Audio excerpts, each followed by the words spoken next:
Hey guys, Ed from Paranormal Link, Ohio here, back at it again with another podcast episode. Tonight's podcast episode is going to be about the Antichrist. Some of the things that he does, some of the things that he's going to do. So we're going to jump right into it. And again, guys, I'm reading this straight from where I got my research from, whether it be the internet or the library, books, this, that, whatever have you. This is where I'm getting this from. So I'm going to read it from all my research. And we're just going to jump right into it. In the history of the West, over the last 2,000 years, there has never been a time when someone hasn't been predicting the end of the world. And now, with the seemingly insoluble climate crisis, pandemic surges, savage wildfires and hurricanes, and the renewed nuclear arms race, seems no time to stop. Many of us feel, as poet John Donne put it in The Anatomy of the World in 1611, "'Tis all in pieces, all coherence gone."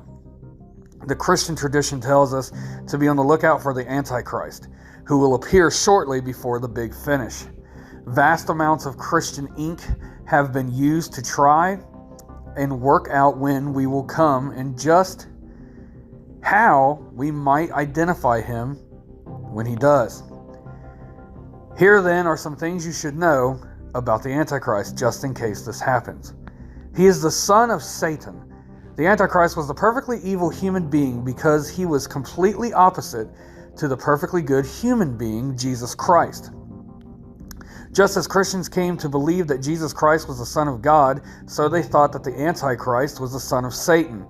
Jesus was born of a virgin, so the Antichrist would be born of a woman who was apparently a virgin, but was really a whore. Where Christ was God in the flesh, the Antichrist was Satan in the flesh. In the Christian New Testament, there are only 3 passages that mention the Antichrist. All in the letters of John: 1 John 2, 18 through 27, John 4, 1, 6, 2, John 7. They suggest that the end of the world should be expected at any moment. Over the first several centuries of the Christian tradition, the scholars of the early church started to pore over an array of other biblical characters, finding references to the Antichrist within them: the abomination of desolation in the books of Daniel and Matthew, the man of lawlessness, and the son of perdition in a letter to Paul. The book of Revelation describes a singular figure as the beast from the earth and the beast from the sea, whose number is 666. Next is, he is an earthly tyrant and trickster. By the year 10,000, the main outlines of the first of 2 narratives about the Antichrist was in place thanks to the noble-born Benedictine monk and abbot named Adso of Montserrat in Dure. I probably destroyed all of that, and I am so sorry to whoever's language that is. 920 to 92. He wrote a treatise on the subject. According to him, the Antichrist would be a Jew from the tribe of Dan and born in Babylon. He would be brought up in all forms of wickedness by magicians and wizards. He would be accepted as the Messiah and ruler by the Jews in Jerusalem. Those Christians whom he could not convert to his cause, he would torture and kill. He would then rule for 7 years before being defeated by the angel Gabriel and Christ and the divine armies prior to the resurrection of the dead and the final judgment. Past popes have been accused. By the year 1400, another narrative of the Antichrist had arisen. Now he was no longer the tyrant outside of the church, but the deceiver within it. In short, he was the Pope, or even the institution of the papacy, and the church themselves. The Pope may obviously be the Antichrist, and yet not just that sole single individual, but rather the multitude of popes holding that position, along with the cardinals and bishops of the church. Said by John Wycliffe, 1329 through 84. This was a position on the Antichrist adopted by the Protestants at the time of the 16th century. Reformation, Martin Luther, 1483 to 1546, was convinced that he was living in the last days. For him, the Pope fitted all the criteria for the Antichrist. The Pope, he declared, is the true end times Antichrist who was raised himself over to set himself against Christ.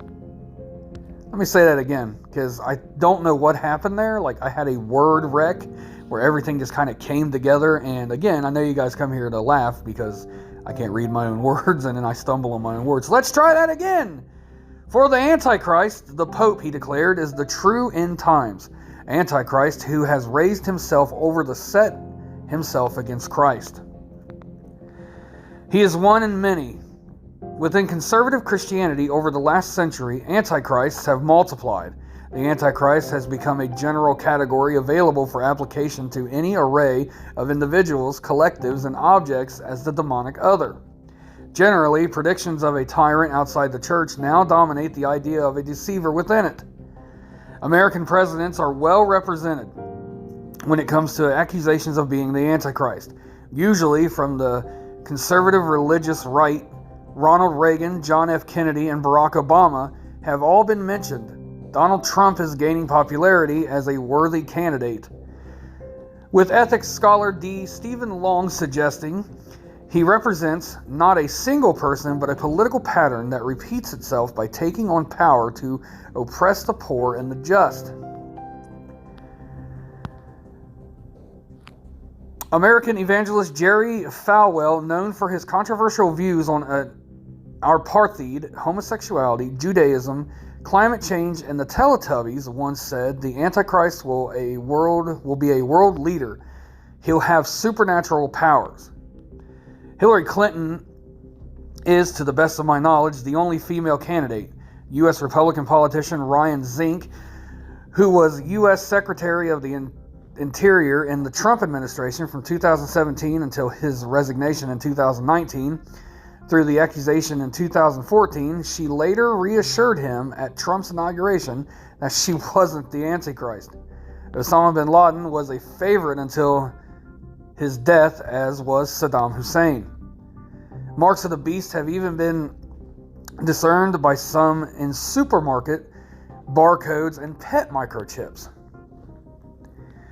But in the end, I don't know what is wrong with me, guys. I hope you guys are having a good laugh tonight. But in the end, he dies. According to the Christian tradition, the Antichrist will finally be defeated by the armies of God under the leadership of Christ, with the kingdom of God on earth or in heaven to follow. So in spite of current appearances, Christianity holds firmly to the hope that evil will be finally overcome and that goodness will ultimately prevail. The core idea of the Antichrist, of evil at the depths of things, lays upon all of the ethical imperative to take evil seriously. Whether the end is nigh or not, we should work to minimize harm and maximize the good in the here and now. The Antichrist will come, guys, and everybody says all the time that signs of the apocalypse, times of Armageddon are near. The end is near. It's drawing closer and closer.